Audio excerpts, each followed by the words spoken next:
అతనేమీ రాజకీయ కుటుంబంలో పుట్టి రాజకీయాలు చెయ్యలేదు.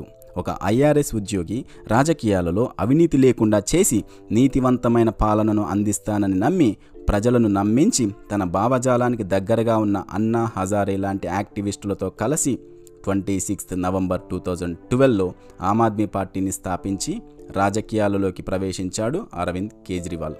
15 సంవత్సరాలుగా ఏకఛత్రాధిపత్యంగా ఢిల్లీని ఏలుతున్న కాంగ్రెస్ పార్టీని 2013లో ఓడించాడు. 2 జాతీయ పార్టీలు అతన్ని ఎన్ని రకాలుగా ఓడగొట్టాలని చూసినా ప్రజలు అతన్ని నమ్మి ఆయనను సీఎంగా గెలిపించారు.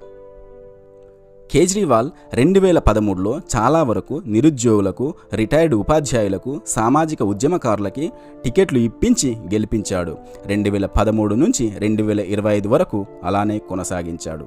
పశ్చిమ బెంగాల్లో మమతా బెనర్జీ అయినా, బీహార్లో నవీన్ పట్నాయక్ అయినా, మహారాష్ట్రలో శరద్ పవార్ అయినా, యూపీలో ములాయం సింగ్ యాదవ్ అయినా, ఏపీలో చంద్రబాబు అయినా, చివరకు తెలంగాణలో కేసీఆర్ అయినా వారు వారి వారి ప్రాంతాల్లోనే రాజకీయం చేసి ప్రాంతీయ పార్టీలుగానే విజయవంతమయ్యారు.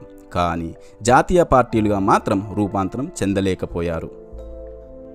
కానీ కేజ్రీవాల్ మాత్రం ఒక ప్రాంతీయ పార్టీ నాయకుడిగా 2013లో ఢిల్లీ సీఎం అయిన తర్వాత దేశమంతా పార్టీని విస్తరించాడు. పంజాబ్ లాంటి 2వ రాష్ట్రంలో అధికారాన్ని చేజిక్కించుకున్నాడు. మరొక ఏ ఇతర నాయకుడు 2 రాష్ట్రాలలో పార్టీని గెలిపించుకోలేకపోయారు. అలాంటి కేజ్రీవాల్ 2025లో బీజేపీ చేతిలో ఓటమిని చవిచూశాడు.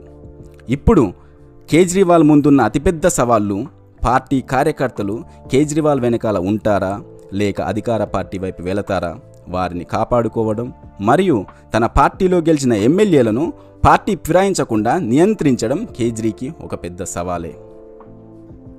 అప్పట్లో అధికారంలో ఉండి లిక్కర్ కేసులో అరెస్ట్ అయిన కేజ్రీ ప్రతిపక్షంలో ఉన్న ఇప్పుడు అతని పైన కేసులు ఎలాంటి మలుపులు తీసుకుంటాయో చూడాలి.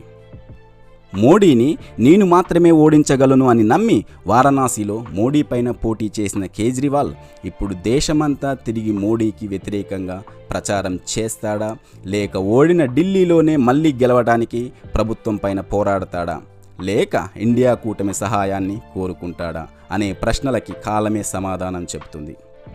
ఈ వీడియో పైన మీ అభిప్రాయాన్ని కామెంట్ చేయండి. నచ్చితే సబ్స్క్రైబ్ చేసి లైక్ చేయండి. వీలైనంత ఎక్కువ మందికి షేర్ చేయండి. Thank you.